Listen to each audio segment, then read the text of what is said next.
Chapter 4. Oliver meets the artful dodger who takes him to fagin. Oliver hurried along and hid whenever a coach or a cart passed by him. By 8 o'clock, he was 7 miles away from the town. He sat down to rest for a moment.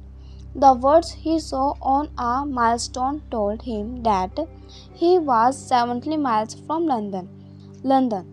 The old man in the poor house had told him wonderful story about London.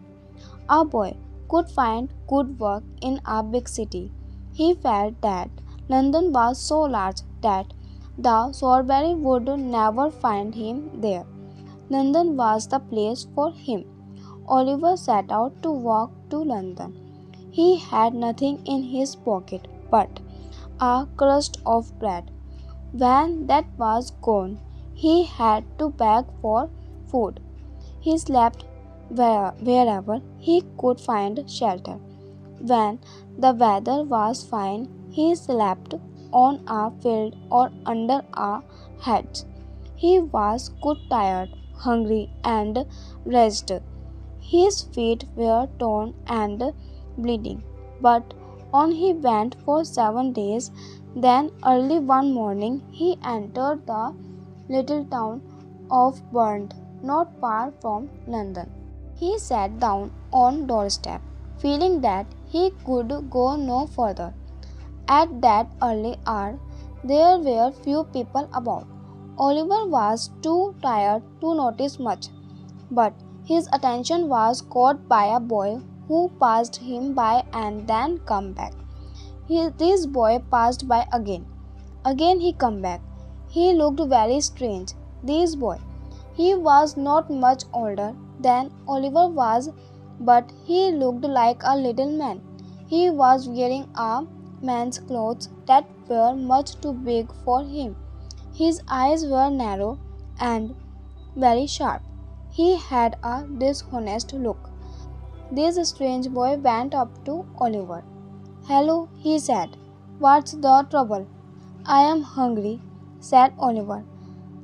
"I have been walked for 7 days." "You don't mean it." "Well, I am poor myself, but I have got a shilling in my pocket. Come and have some breakfast."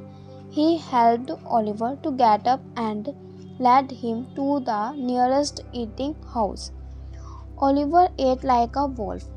When he had finished, the stranger began asking him questions. "Going to London?" "Yes." "Got any lodging?" "No." "Know anybody there?" "No." The boy whistled.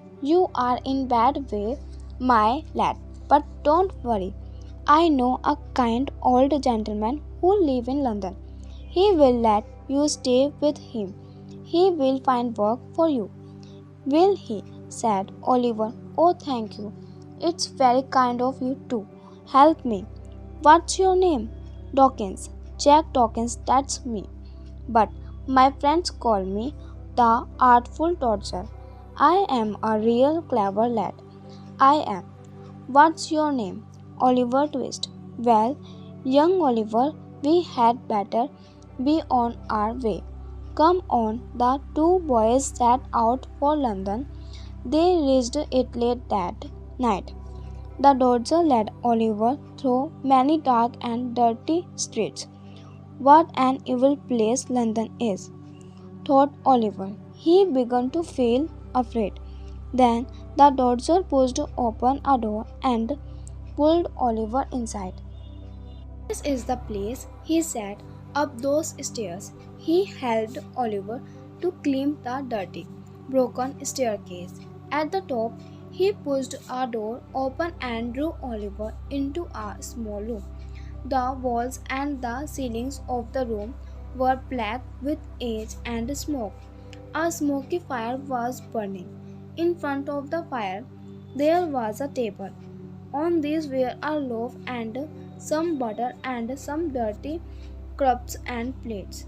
In a frying pan on the fire, some sausages were frying. Standing over them with a long fork in his hand was a dirty old man. His evil looking face was partly hidden by his long red hair. Above his head, on a line, a number of silk handkerchiefs were hanging. There were several mattresses by the walls.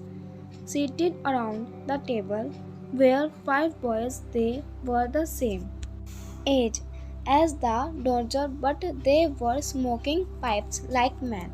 They got up and crowded round the dodgers as he whispered something in the old man's ear. "This is him, fagin," said the dodger aloud. "This is my friend Oliver Twist." Fagin bowed to Oliver very politely. Very politely he shook hands with Oliver. "I am very pleased to meet you," the old man said. He turned to the boys. "Shake hands with Oliver, my dears."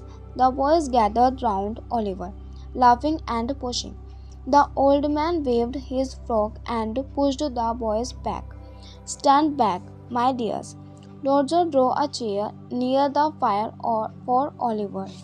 "Give him these sausages." Oliver sat by the fire, eating his supper. He looked up at the silk handkerchief. How beautiful they were, and there were so many of them. Pagans read these thoughts. "They are our handkerchiefs, my dear, all ready for the wash, are not they, boys?" To Oliver's surprise, the boys roared with laughter. "Give Oliver a drink, Dodger," the old man said. The Dodger came up to Oliver with something in a cup. "What is it?" asked Oliver. "Hot gin and water." Oliver looked very surprised. "Oh, I could not. I have never drank that before." "Drink it, my dear," the old man said. "It will do you good. Drink up, another gentleman is waiting for the cup." Oliver drank. In 3 minutes he was fast asleep.